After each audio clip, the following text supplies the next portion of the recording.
Hello coffee friends. If you are interested in brewing espresso at home, but without the financial or the spatial requirements of an actual espresso machine, then this right here is the option for you. So let's get brewing with it.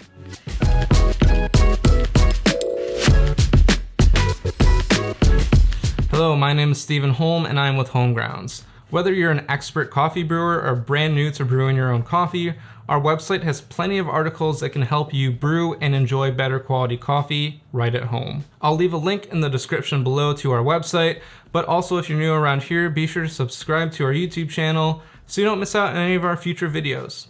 Now, today we are talking about the Wacaco Nanopresso. This is an ultra portable espresso maker that actually makes really good, delicious espresso. Now this video is not necessarily going to be a review on the Nanopresso. We're more so going to look at how to brew coffee with it. But we'll start off by just looking at how it works and what comes with the brewer. So if you already own one and just want to know how to brew coffee with it, I will leave chapters in the description below so you can just skip ahead to that section. So like I said, this is the Wacaco Nanopresso. It is their newest portable espresso maker. They also make the mini presso, and I believe some older models are out there. But this one includes a single dose basket, meaning you use 8 grams of coffee. They also provide separately a double filter basket that you can do double the amount.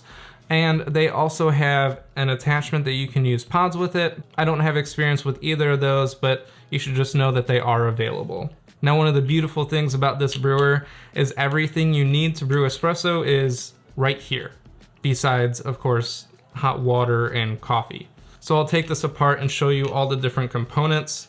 On the bottom here, you actually have a cup that you just brew your espresso right into. Right underneath that, this is the water chamber where you'll fill your hot water. And also in there, you can fit a scoop that also doubles as a tamper.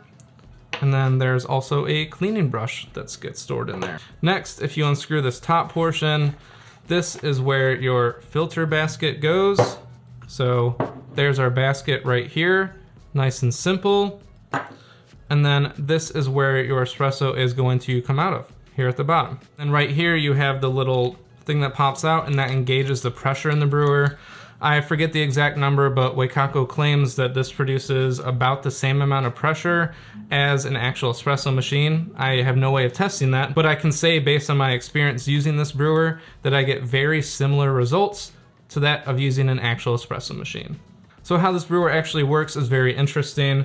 Like I said earlier, you have your filter basket here, and this is where we'll be putting our coffee grounds and then using the provided scoop to sort of tamp them down. And then this sits right, what the hell? Oh, it's right in here. And then on top of that, you screw in the dispenser portion. That gets flipped. Once you have hot water in there, you simply screw this on and you are ready to go. You just twist out that little portion and start pumping. It builds up the pressure inside and you get espresso. So that's really everything about the brewer you need to know. Cleaning wise, it's super easy. You just take everything apart, dump out the grounds. This comes out and then you just wash everything. It's not dishwasher safe, but you just leave everything to dry separately, and I've had no problems at all with this brewer. So now let's move on to actually brewing espresso with this. I'm gonna go grab some hot water and coffee. Be right back. All right, so while my water is heating up, I'm going to ground up some coffee. And for this coffee brewer, they recommend 8 grams. I stick with that suggestion. This isn't really designed to be played with the dose very much. You're meant to really just fill it to the top, tamp it down, and you're set. You can play with the water amounts, and that's how you can sort of alter your shot. I'm using the Porlex mini hand grinder here, and I'm just going to set it to its coarsest setting because I found that that works really well with this brewer. I'm going to weigh out 8 grams of coffee.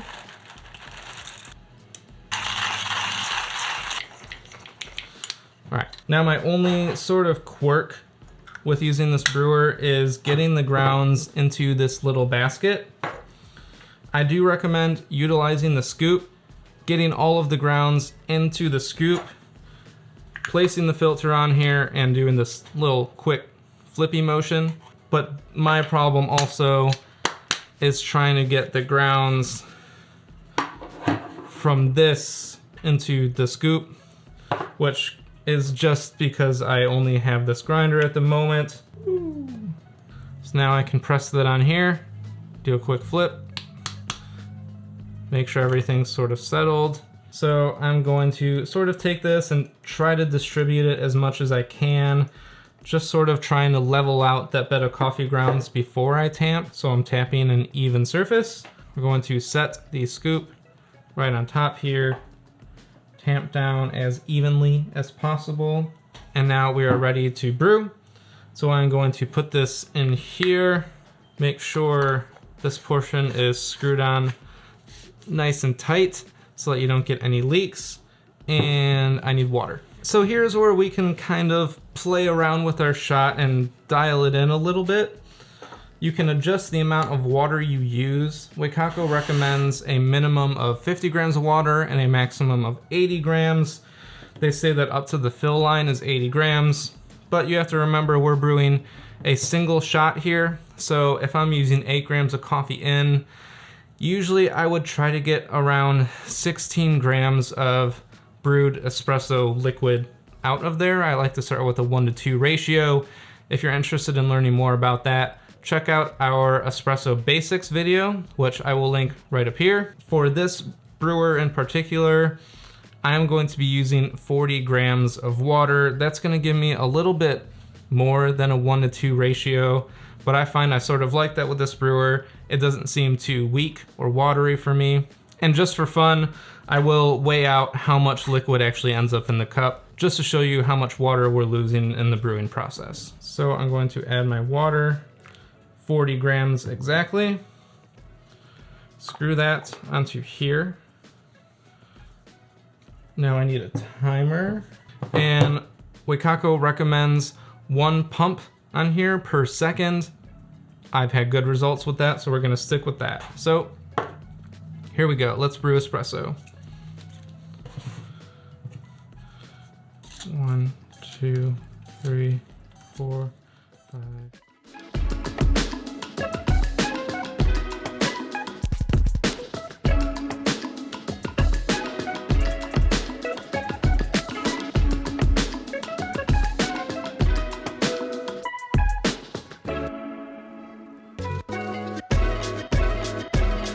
As you can see, that was pretty easy for me to continue pressing that. Once the pressure is built up about 6 to 8 seconds in, you definitely feel some pressure, but it's really not that difficult. Now I think I forgot, yes, I forgot to tare my cup before brewing that. So I will brew this again and put on the screen how many grams of brewed espresso I get at the end. My guess, using 40 grams of water and an 8-gram dose, is that I'm gonna end up with around 24 grams of liquid. And that's pretty much it. Here's our liquid we have at the end.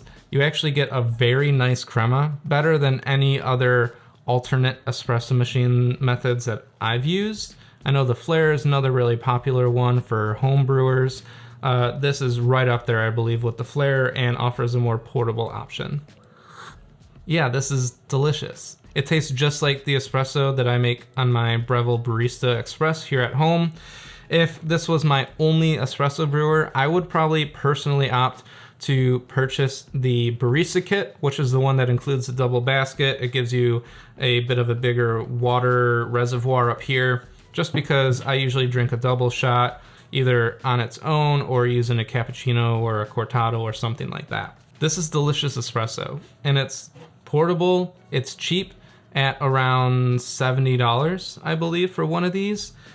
And you really can't go wrong. The only thing you have to make sure of is that you have a grinder that is capable of grinding for espresso, or if you absolutely have to, you can buy pre-ground espresso beans, but that is not recommended. So that is how we brew espresso using the Wacaco Nanopresso.